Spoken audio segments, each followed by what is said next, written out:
I actually had a case where one of the most valuable assets was a fleet of motorcycles and apparently motorcycle parts, which are also valuable, something that I learned in connection with this case. And the wife in that action never even physically rode the motorcycle. She did not have, the fashionable leather outfits that go along with riding that motorcycle. She had nothing to do with the motorcycle. She actually hated the motorcycle. It was a nuisance for her. They had to, pay money to store it and all sorts of things. But guess what? When they got divorced, she wanted half the value of that motorcycle. And you can think what you want, but it is a marital asset. It was acquired during the marriage. She is entitled to half that value. And that was something that we had to contend with. Welcome to Riding Counsel with Rich Jaffe, where the open road meets expert advice. I'm Richard Jaffe, an attorney and biking enthusiast, and this is the podcast where we dive into the world of motorcycling, safety, culture, charitable giving, and riding right. So,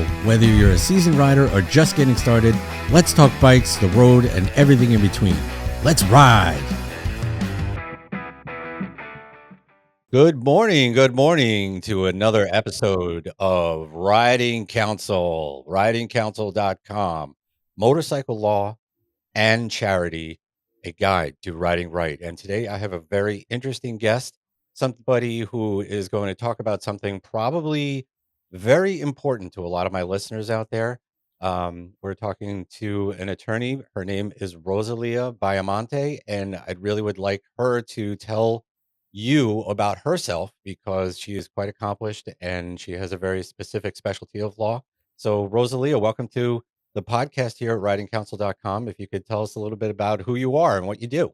Thank you, Richard. My name is Rosalia Baiamonte. I am a matrimonial attorney, and I am a partner in a boutique-style law firm here in Garden City, New York. And the firm is named Gassman Baiamonte Gruner PC. And let's see, I was admitted to practice in the state of New York in January of 1994.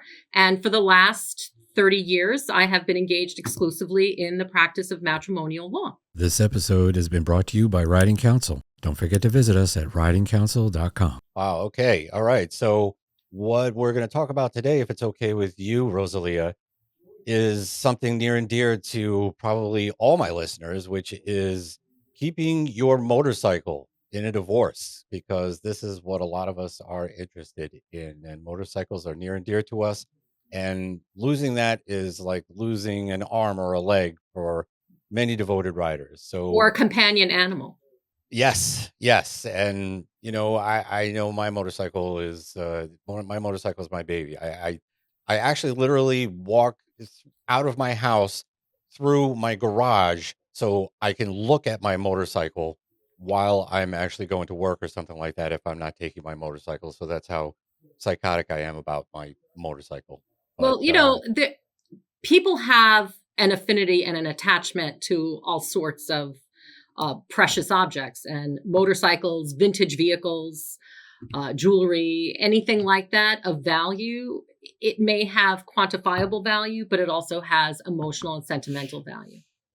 Right. So let's talk about that a little bit. So I feel really strongly about my motorcycle. And if somebody were to try to take it in a divorce, I quite frankly don't know what my reaction would be. Yeah. But how does feelings or that emotion play in a divorce when you're considering a motorcycle? Like, can the husband say, look, this means so much to me, so this can't be part of the divorce? Or can the wife say, or if the wife rides, or they say, look, because of this, because I hate this motorcycle, I want to force the sale of this motorcycle. What role does emotion play in deciding what's going to happen to the motorcycle in a divorce? Well, in a divorce action, the first thing that we would want to know about the motorcycle, and by the way, this is true for any asset of significant value, is first of all, was it acquired during the period of the marriage? And by period of the marriage, we're asking about the time from when the parties took their vows to when somebody filed for divorce. And if that motorcycle was acquired during that period, it is presumed to be a marital asset in the state of New York, regardless of who is the title owner of the motorcycles. So for instance, if we take, Richard, a motorcycle that you may own, that you may acquire during the period of the marriage, just because you're the individual who owns it, just because you're the individual who rides it, just because you're the individual who insures it, maintains it, loves it on a daily basis, doesn't necessarily mean that it belongs to you. That belongs to the marriage. So it is a marital asset. That having been said, that doesn't mean that at the end of the day, you're not going to be able to have your baby back with you. Okay. What we're talking about really is not necessarily possession of the item, but the value of the item, because it's the value that we distribute in the matrimonial action. Nobody's going to physically cut that bike in half and give each of the spouses half of it. And there isn't a necessity to sell it and to split the value. What we would need to do, and this is true whether you're in litigation or you're going to have a settlement of your case, we need to find out what the value of that vehicle is. Is it something that two people can agree on? Is it something that has to be appraised? Is it a fairly newly acquired motorcycle that we may have an invoice and we can just kind of like backtrack whatever that value was that was purchased about a year ago? And we're going to look to what the value is and see if we can offset that value with another asset. Nobody is looking emotionally to penalize anyone. So, if this was your motorcycle, nobody would look to take the motorcycle away. We're just looking at what the value is and to equitably divide the value of the motorcycle. Wow. So what you're saying is, if it's my motorcycle, I could be the guy, and my wife or my whatever ex-wife in a divorce proceeding, I could be the guy who's insuring the motorcycle. I'm paying for it. I'm the guy that rides it. I'm the guy that maintains it. I do oil changes on it. I do everything for this motorcycle. Right. But somehow that doesn't really play a role in who gets the motorcycle in a divorce. It's more, you're saying that we have to put a monetary value on it. Right. Well, so it's a little bit more complicated than that. I actually had a case where one of the most valuable assets was a fleet of motorcycles and apparently motorcycle parts, which are also valuable, something that I learned in connection with this case. And the wife in that action never even physically rode the motorcycle. She did not have, the fashionable leather outfits that go along with riding that motorcycle. She had nothing to do with the motorcycle. She actually hated the motorcycle. It was a nuisance for her. They had to, pay money to store it and all sorts of things. But guess what? When they got divorced, she wanted half the value of that motorcycle. And you can think what you want, but it is a marital asset. It was acquired during the marriage. She is entitled to half that value. And that was something that we had to contend with. Now, he did get the motorcycle at the end of the day, along with all of the parts and the helmets and the gear and all the accoutrements that go along with riding that precious motorcycle. But we had to contend with, well, how do we give the wife a credit for half the value of all of those items? And in that particular situation, what we did was we agreed to Kelley Blue Book values for the various motorcycles that they had in their possession. One of them was a recently acquired one, so we had a fair market value. And we kind of made an educated guesstimate as to the parts value, because they did have some people that were interested in buying them, so we could inform ourselves with what the value might be. We came to a gross number. We split that baby in half, and we somehow, gave her that value by giving her a credit against maybe a bank account or, some other asset. And that's how she got her value, and he got to keep his motorcycle and everything that went along with it.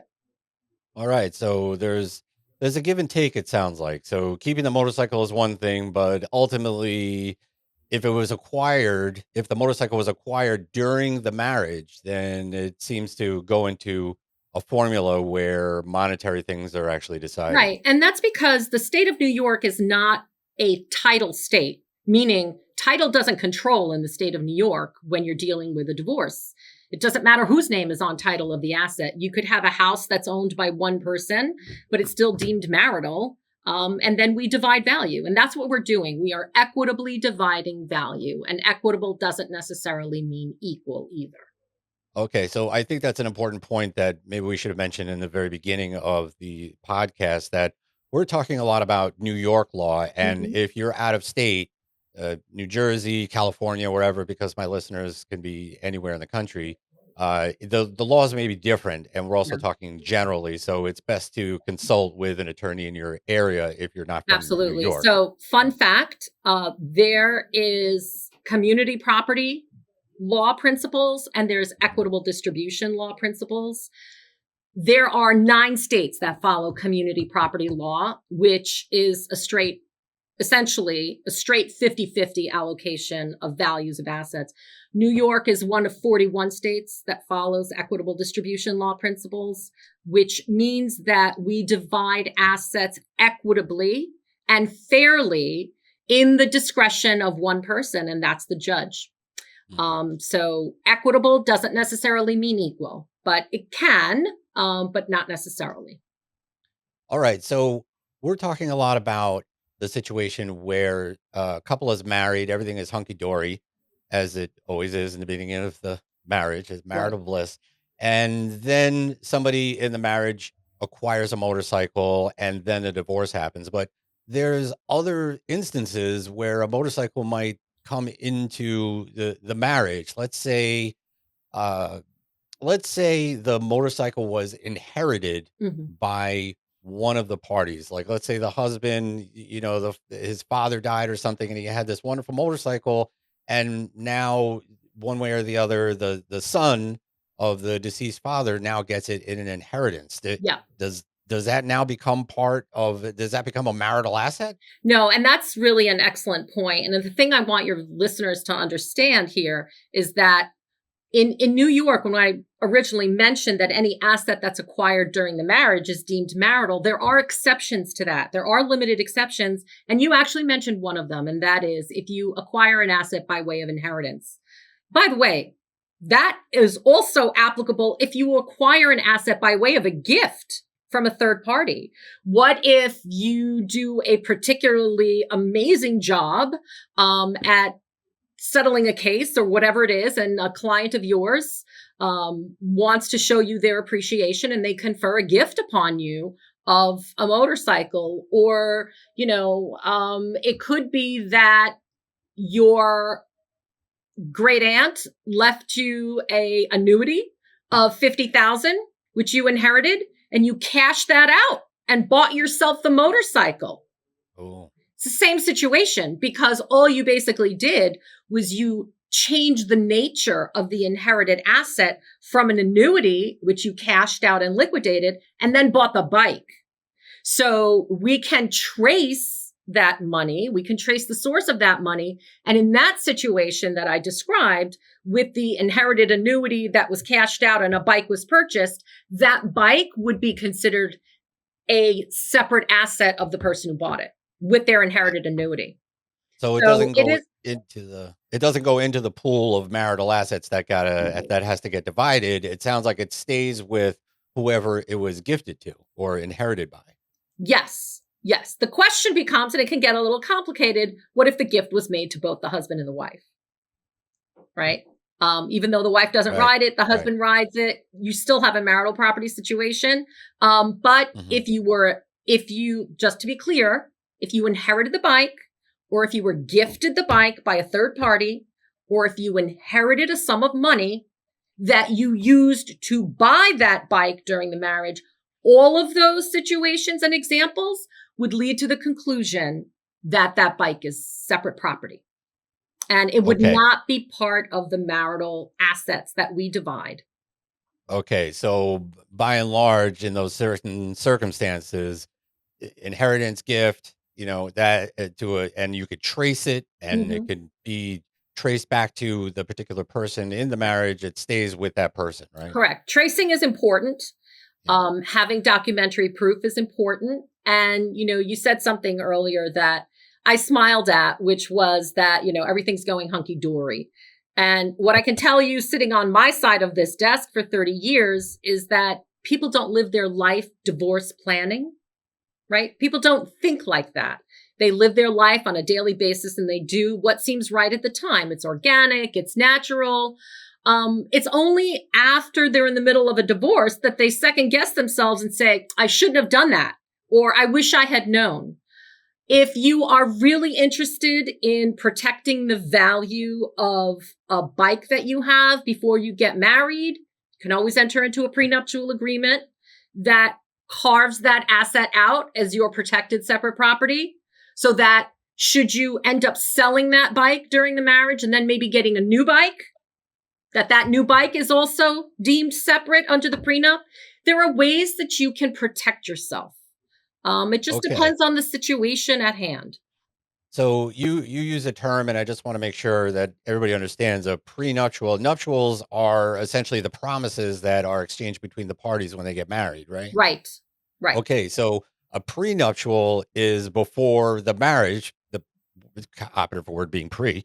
Right. And so that's kind of a legal agreement that both parties enter into, I guess. Just if Yes. you could tell us a little bit about what a prenuptial is. Yeah. So a prenuptial agreement is a contract that the antiquated term is betrothed. A betrothed couple enters into a contract where they can carve out certain property for themselves as premarital property that in the event of a future divorce would not be considered marital property and the other spouse would not be able to get a piece of it.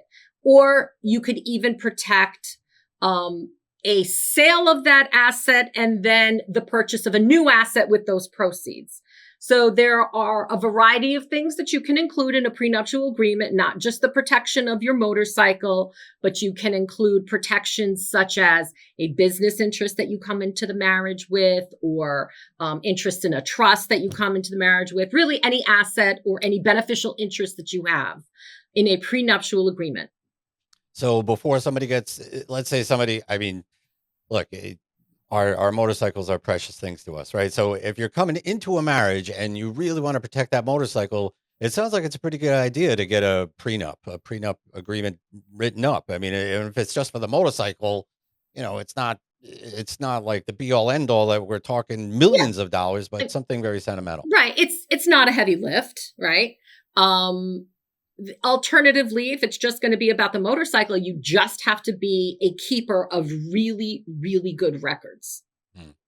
You Okay, need so to protect the integrity of the information.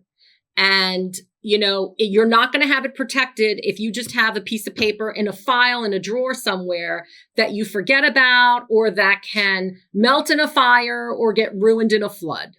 You should keep it in a safe place. Maybe the purchase documents or the tracing documents, keep in a lockbox or a safe or a bank vault. Make a copy of it, scan it, keep a digital record. You want to make sure you cover all your bases. Maybe give a copy to a trusted friend or a relative to hold. So that way, if you didn't enter into the prenuptial agreement and you find yourself years down the road in a matrimonial action, you can recover the information that's needed to prove that asset was yours before the marriage. all right, so that's what to do probably before somebody gets married and they want to protect their bike. Let's say some of my watchers and listeners are out there saying, "Oh, I didn't do a prenup. Okay, I wasn't Mhm. thinking about it because I was so happy. I wanted to move on with my life. Now I'm married and I have this awesome bike and I want to protect it. What can I do? I can't do a prenup. Is there anything that they can do insofar as getting an agreement going on?" If they can secure agreement with their spouse that, listen, honey, I know you love that bike, and I just want you to know I'm never going to go after your bike. That bike is yours, and I'm never going to go after it. If there is a meeting of the minds on that issue, then it is not too late. They can enter into something called a post-nuptial agreement, which is Oh, any okay. agreement that is entered into during the marriage, and it is not intended to lead to a divorce. It's not like a settlement agreement. It's just a post-marital agreement that deals with something specific. And in this case, it could deal with a ownership and possession of a motorcycle. All right. So there's hope. There's hope for people who There's are always already hope, married. but it's always a good idea. It's always a good idea to seek the counsel of an attorney that could help you protect your interests in the best way possible, given the circumstances as they might exist, because every case is different. People have very unique situations in their lives. And I've learned that every time you open a door, there's a lot of complexity in there. And so sometimes it really does benefit you to have the assistance of an attorney to help you unravel it. Even a consultation would help you unravel it. Right. So people see matrimonial attorneys not just for the purpose of a divorce, but also to inform themselves on how is the best way that I need to handle this situation. Right. So just like you described, I mean, before you get married, even after you get married, if you didn't go in the first place before you got married, you could still do something. Absolutely. You just have to plan. Planning is important. You have to have your planning and the important conversations that you need to have. And that doesn't just start with, an attorney. Your spouse needs to be on board with that situation if you also want to keep your marriage intact.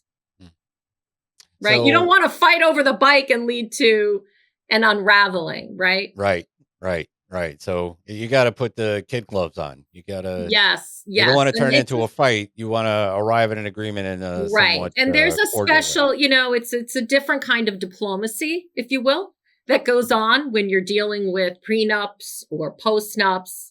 It's a different diplomacy than when you're dealing with a divorce. I'd imagine. I mean, you must have handled thousands of matrimonial cases at this point in your career. But I mean, it doesn't sound like the fist banging portion of it's not going to work. Like I want the bike, I want it, but it doesn't sound like that's kind of a tactic to use. I will say that I've seen, sometimes you can have a really big settlement about really big picture, valuable things, and it's the one little minutia detail that blows everything up. I've seen that.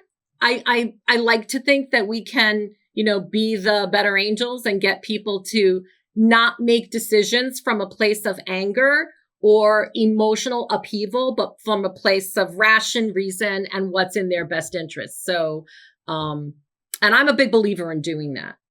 Sometimes you have to help a client protect their own self-interest against their own bad impulses. Yes, we all have. None of my clients have any bad impulses, mind you, but sometimes that's necessary. Well, it sounds to me like there's usually 4 people involved in any matrimonial action, right? You have the 2 parties, the husband and wife who are divorcing, and then their lawyers.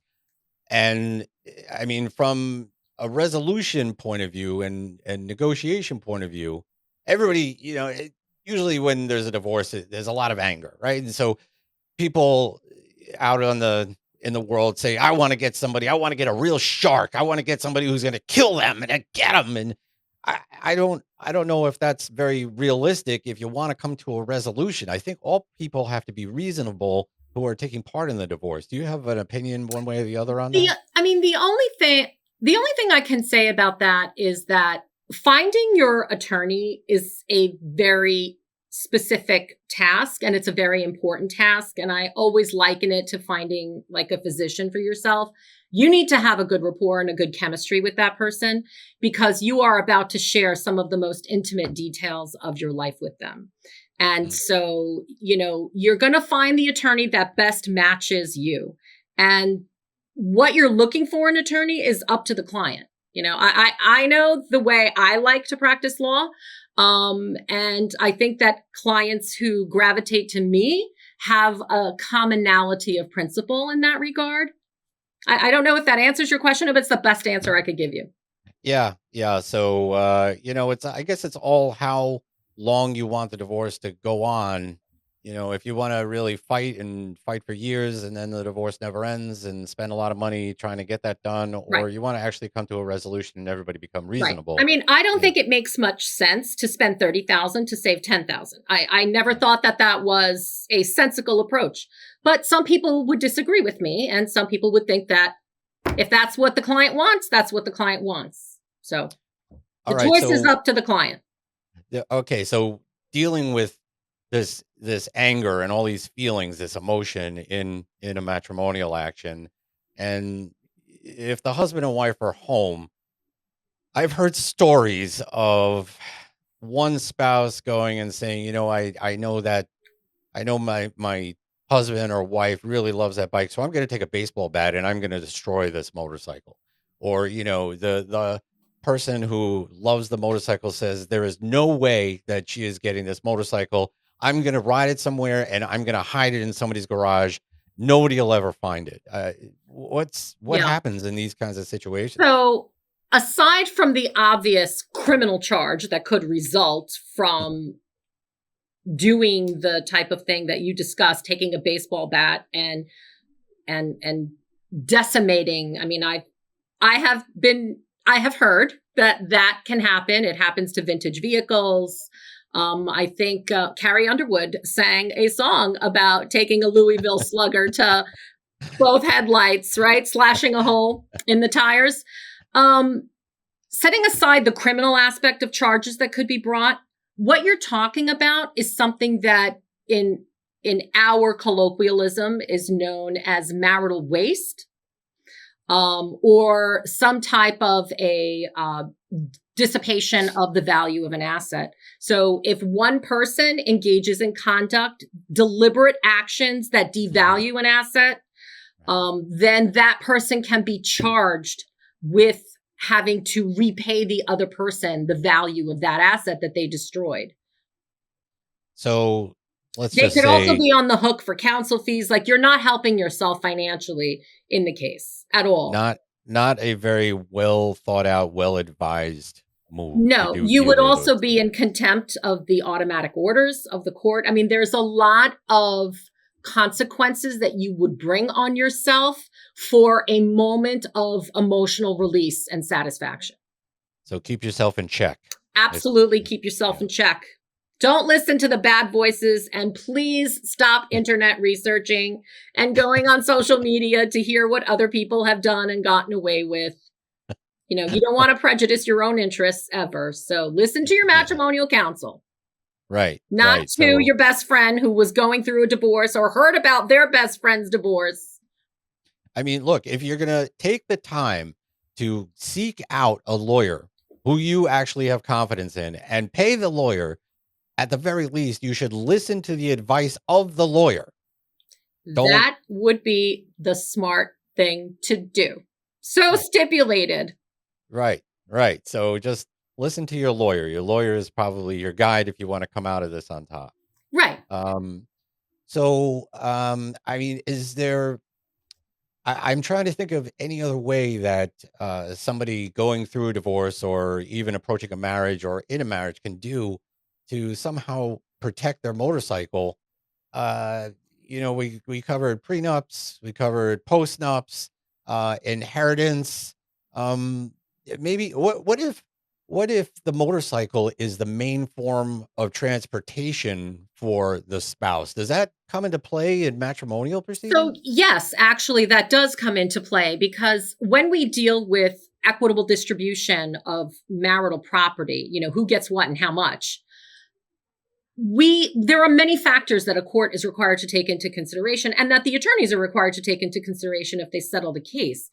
If that motorcycle is the main mode of transportation, right, then the possession of it would naturally belong to the spouse, but the value of it is what we distribute. So we really are talking about two different concepts. We're talking about possession. Possession could go to one person, just like I'm sure you've heard that the marital home will remain with the primary residential custodial parent and the children for a period of time. Just because possession goes to one party, that doesn't mean that we're not distributing the value of that asset equally. So that's what we're talking about. Possession and value. So when you go to court, and you fight this out, whether it's motions on paper or anything like that, uh, do judges seem to say, okay, well, it's a motorcycle, women really usually don't ride motorcycles, so I'm gonna just favor the guy, the husband in this, or maybe the other way around, saying, I'm gonna give it to the wife because of some other reason. Is there any kind of favoritism that happens in the court proceedings, whether it's the husband or the wife, really? Well, Who? I mean, How does that decide it? in terms of possession of the bike, um, they're not going to engage in a gender determination. They're going to decide realistically who is the person that, for the most part, rides that bike. Whether it's for business or for pleasure, by the way, who is the person that rides that bike? And they would award possession to one person and divide the value to another person. But what you have not mentioned is when people disagree as to the value. If people disagree as to value and there's a real disparity in what the husband and the wife say is the value of that bike, just to be aware, the court does have it in its power to order the sale of that bike and for the resulting proceeds to be distributed between them. If it really gets to that point. And unfortunately, you do have instances where courts have been known to require sales of cars, motorcycles, jewelry, artwork, contents of a home, even furniture, because people could not, I'm going to say, kind of get out of their own way to agree on what the value is or to agree on who gets what. Because if you leave it up to a court, that is the most neutral thing the court could do. So a word to the wise is in order there. Yeah, so you better tread lightly when you're arguing about the motorcycle. Yeah, because that's what a court's going to do. It's going to say essentially a pox on both your houses. We're just going to order that asset sold. And then both of you are going to be unhappy. Yeah, that would not be a good thing, especially to the person who wants to keep the motorcycle. So. Exactly. One situation we really didn't talk about was, let's talk about whether or not there's a loan outstanding and consequently a lien on the bike. So the title is really owned in like the husband or the wife's name, but also in the name of the bank who is financing the motorcycle. Right. What happens in that kind of circumstance? So I'm going to go back to our conversation about value. When we talk about distributing the value of a bike, we're not talking necessarily about gross value. We're talking about net value. So we would look at the value of the bike. Let's say the bike is a $25,000 item. I don't know. I mean, I'm not in the market of buying bikes, but let's just assume for argument's sake, we have a bike that has a value of $25,000 and there is a loan outstanding to finance that bike for $20,000. Well, now the net value of that bike is $5,000, and that's the value we distribute, not $25,000, right? So then when it is decided who's going to get possession of that bike, then the person who gets possession also gets possession of the outstanding indebtedness against that bike. Okay, so but what happens, let's say, one of the spouses says, okay, look, I don't want her to take my bike. And you know what? And they're already married and they have this motorcycle. And you know what? I'm going to go take a loan out on this bike right now to try to prevent somebody from taking it. What happens? Well, I'm going to just change your dynamic a little bit because you're talking a little bit about willful conduct for the purpose of depriving somebody's rights and equitable distribution. So which is a whole other thing, but I'm just going to modulate, if you will, the example. If you have that $25,000 bike and that bike was recently acquired and it has a $25,000 loan outstanding against it, guess what? That bike has no value. So whoever wants to pay the loan keeps the bike. All right. All right. So you're not really going to help yourself if you take the loan out against the bike. You're going to have to pay the loan out anyway.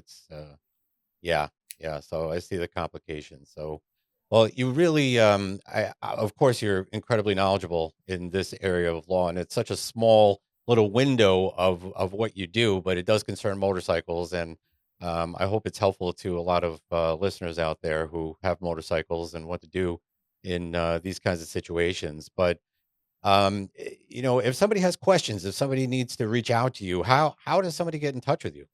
So my firm address, Gassman Baiamonte Gruner PC. We're located at 666 Old Country Road, Suite 801 in Garden City, New York.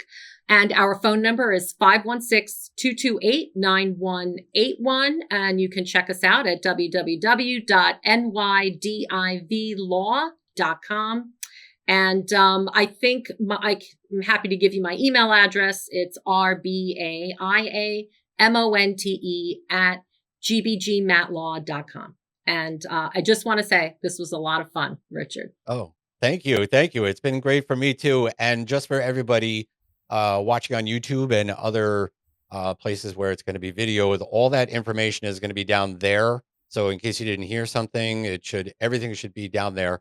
And you've been a wonderful guest, and it's amazing to have you on. Thank you so much for taking the time out to talk to us here on writingcounsel.com, Thank where you. you can learn and listen to things that have to do about motorcycle law and charity while you're riding a motorcycle. It's a guide to riding right. And you can find me, Richard Jaffe, at writingcounsel.com. Of course, I do personal injury law. Specifically, unfortunately, I do a lot of motorcycle accident law, but I am always available. And also my contact information is right down there, but you can always find me at writingcounsel.com. I'll take your calls 24/7, believe it or not. So I hope you don't call me at 3 a.m, but unfortunately accidents don't really have office hours, so you can. But I wanted to thank you nonetheless, Rosalia, for coming on. And it's been a great show and some really great information. Thanks so much. Thank you. You've been a great host. And that's a wrap for this episode of Riding Counsel with Richard Jaffe. Thanks for tuning in. If you enjoyed the ride, be sure to subscribe, leave a review, and share with your fellow riders. Until next time, keep the rubber side down and ride safe.